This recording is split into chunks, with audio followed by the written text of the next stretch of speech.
आप देख रहे हैं सत्यहिंदी.com। एक नजर अब तक की सुर्खियों पर। पंजाब में कई किसान नेताओं को हिरासत में लिए जाने पर आम आदमी पार्टी सांसद संजय सिंह ने प्रतिक्रिया देते हुए कहा कि इस स्थिति के लिए केंद्र जिम्मेदार है। पूरा देश जानता है कि जब 3 काले कानून लाए गए तो हम किसानों के साथ कैसे खड़े थे। किसानों के मुद्दों पर मुझे निलंबित कर दिया गया। उनका मुद्दा एमएसपी है और केंद्र को एमएसपी की गारंटी देने का अधिकार है। वे 1 घंटे के भीतर निर्णय ले सकते हैं। हालांकि हमारे किसान भाइयों को यह तय करना चाहिए कि क्या इस पर महीनों तक सड़कें जाम करना सही है। वहीं समाजवादी पार्टी प्रमुख अखिलेश यादव ने कहा कि भाजपा को किसानों की कोई चिंता नहीं है। भाजपा केवल बाहर से अर्थव्यवस्था दिखाती है और बड़े लोगों की समृद्धि के बारे में चिंतित है। पूरा बजट ऐसे लोगों के लिए ही तैयार किया जाता है। किसानों के साथ लगातार अन्याय हो रहा है। किसी भी सरकार को किसानों के साथ अन्याय नहीं करना चाहिए। कई किसान नेताओं को हिरासत में लिए जाने के बाद विभिन्न किसान संगठनों ने आज गुरुवार को एक राष्ट्रव्यापी प्रदर्शन की घोषणा की है। मीडिया रिपोर्ट्स के मुताबिक यह प्रदर्शन सभी जिलों के उपायुक्त कार्यालयों के बाहर आयोजित किया जाएगा। किसान नेताओं ने कहा कि सरकार की ओर से उनकी जायज मांगों पर ध्यान न देने और शांतिपूर्ण प्रदर्शनों पर सख्त कार्रवाई के खिलाफ यह कदम उठाया जा रहा है। ट्रिब्यून की एक रिपोर्ट के अनुसार किसान नेताओं जगजीत सिंह डल्लेवाल, सरवन सिंह पंधेर और अन्य की गिरफ्तारी के खिलाफ अपना विरोध दर्ज कराने के लिए पूरे पंजाब में चक्का जाम की घोषणा की गई है। नागपुर में हिंसा के बाद कानून व्यवस्था की स्थिति और वहां के ताज़ा हालात पर कलेक्टर डॉक्टर विपिन ईटनकर ने जानकारी दी है। उन्होंने समाचार एजेंसी एएनआई से कहा कि हिंसा के बाद सामान्य स्थिति बहाल हो गई है, लेकिन कुछ इलाकों में कर्फ्यू लगा हुआ है। हम इस मामले में पुलिस के संपर्क में हैं। उन्होंने बताया कि शुरुआती आकलन के मुताबिक 50 से 60 दोपहिया वाहन, 10 से 15 4 पहिया वाहन, क्रेन और 5 से 10 घर क्षतिग्रस्त हुए हैं। हालांकि उन्होंने ये भी कहा कि आंकड़े बढ़ सकते हैं, लेकिन हमारी एक ही कोशिश है कि जिन्हें भी नुकसान हुआ है उनमें से एक भी लोगों को पंचनामा से छोड़ा नहीं जाए। आपको बता दें कि नागपुर के महाल इलाके में सोमवार 17 मार्च की रात को 2 गुटों के बीच झड़प और पत्थरबाजी की घटना हुई थी। अमेरिका के जॉर्ज टाउन विश्वविद्यालय में पढ़ रहे एक भारतीय छात्र बदर खान सूरी को गिरफ्तार कर लिया गया है। वो वहां पोस्ट डॉक्टरेट फेलो थे और अब उन्हें अमेरिका से निर्वासित किया जाएगा। खान के वकील के अनुसार उन्हें सोमवार रात वर्जीनिया स्थित उनके आवास से गिरफ्तार किया गया। पॉलिटिको की रिपोर्ट के मुताबिक कुछ नकाबपोश एजेंट उन्हें गिरफ्तार करने पहुंचे। गिरफ्तारी के कागजात के अनुसार इन एजेंटों ने खुद को होमलैंड सिक्योरिटी विभाग का अधिकारी बताया और खान को सूचित किया कि सरकार ने उनका वीजा रद्द कर दिया है। रिपोर्ट के मुताबिक सूरी के वकील हसन अहमद ने उनकी रिहाई के लिए दायर याचिका में तर्क दिया है कि उनकी गिरफ्तारी का कारण उनकी पत्नी का फिलिस्तीनी मूल का अमेरिकी नागरिक होना है।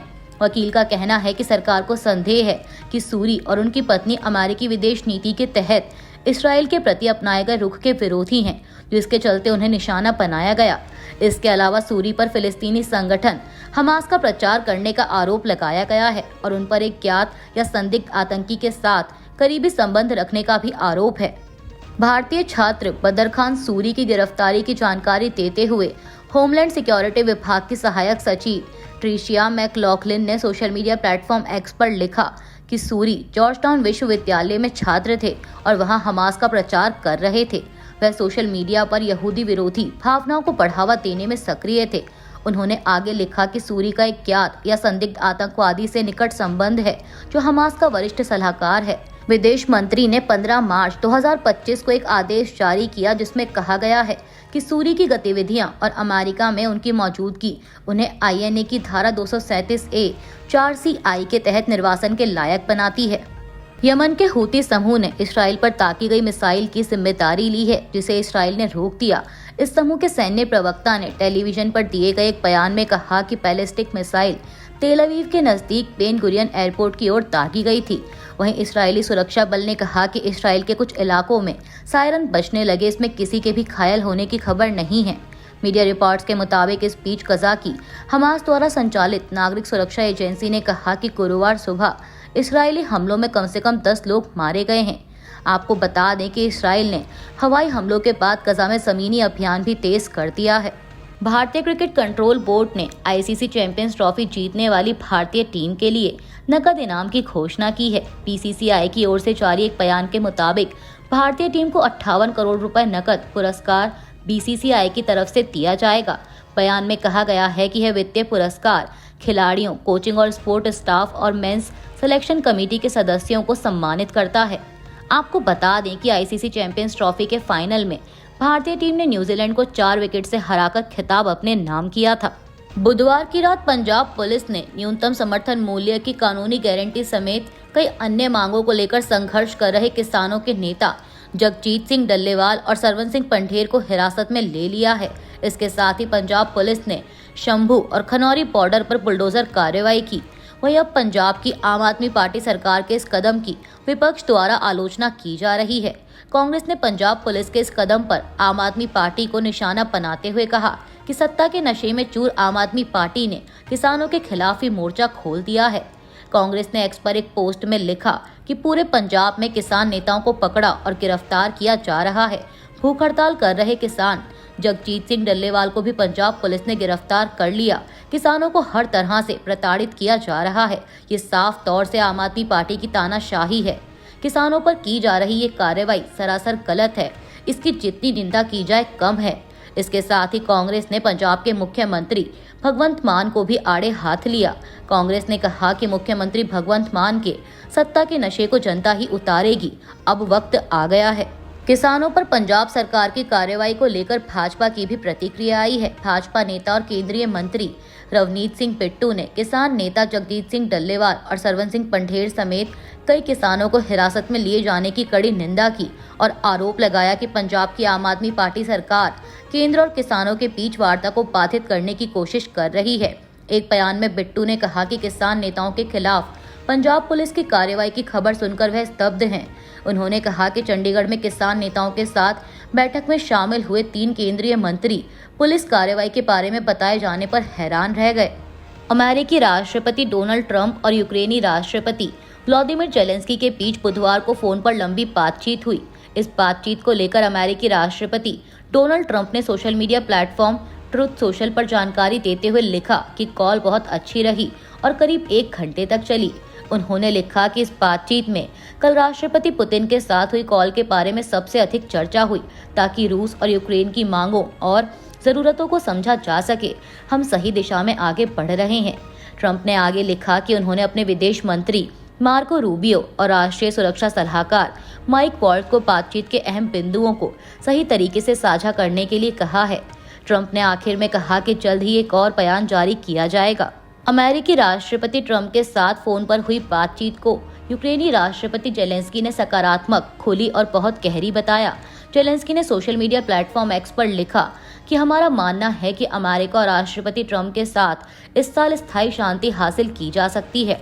बुधवार को एक ऑनलाइन ब्रीफिंग के दौरान बोलते हुए जेलेंस्की ने कहा कि उन्होंने और ट्रंप ने रूस के कब्जे वाले ज़ापोरिजिया पावर प्लांट के संभावित अमेरिकी स्वामित्व पर चर्चा की थी। साथ ही जेलेंस्की ने चेतावनी भी दी कि अगर रूस युद्ध विराम की शर्तों का उल्लंघन करता है तो यूक्रेन जवाबी कार्रवाई करेगा। उन्होंने ड्रोन और मिसाइलों का जिक्र करते हुए कहा कि मैं समझता हूं कि जब तक हम रूस के साथ सहमत नहीं हो जाते, जब तक आंशिक युद्ध विराम पर भी कोई दस्तावेज नहीं आ जाता, तब तक मुझे लगता है कि सब कुछ चलता रहेगा। रूस के रक्षा मंत्रालय ने आरोप लगाया है कि यूक्रेन ने क्रास्नोडार में एक तेल भंडारण सुविधा पर हमला करके रूस अमेरिका की शांति वार्ता को बाधित करने की कोशिश की है। यह इलाका दक्षिणी रूस में है। RIA नोवोस्ती समाचार एजेंसी के मुताबिक मंत्रालय ने कहा है कि यूक्रेन ने 3 ड्रोन्स की मदद से इस ऑयल स्टोरेज फैसिलिटी पर हमला किया, जहां से कैस्पियन पाइपलाइन के जरिए तेल पंप किया जाता है। मंत्रालय ने कहा कि यूक्रेन सरकार की ऐसी हरकतें एक सोची समझी उकसावे की कार्रवाई हैं, जिसका मकसद ट्रंप की शांति पहल को बाधित करना है। बयान में आगे यह भी बताया गया कि पुतिन के आदेश के बाद यूक्रेनी ऊर्जा ढांचे पर हमले रोके जाने के बावजूद रूसी सेना ने माइकोलाइव क्षेत्र में ऊर्जा सुविधाओं पर भेजे गए यूक्रेन के 7 ड्रोन मार गिराए। जामिया मिल्लिया इस्लामिया ने कई कोर्सों के लिए फीस बढ़ाने की घोषणा की है। मीडिया रिपोर्ट्स के मुताबिक शैक्षणिक वर्ष 2025-26 के लिए कई कोर्सों में 16 से 41% तक फीस बढ़ाई गई है। नए साल के प्रॉस्पेक्टस की तुलना पिछले साल के प्रॉस्पेक्टस से करने पर ट्यूशन फीस में भारी वृद्धि दिखती है। पीटीआई के अनुसार फारसी विभाग में सबसे अधिक बढ़ोतरी देखी गई, जहां फीस 41.41% बढ़कर 6,700 रुपए से 9,475 रुपए प्रतिवर्ष हो गई है। वहीं अरबी विभाग में 37.15% की बढ़ोतरी के साथ दूसरे नंबर पर है, जहां फीस 7,200 रुपए से बढ़कर 9,875 रुपए प्रतिवर्ष कर दी गई।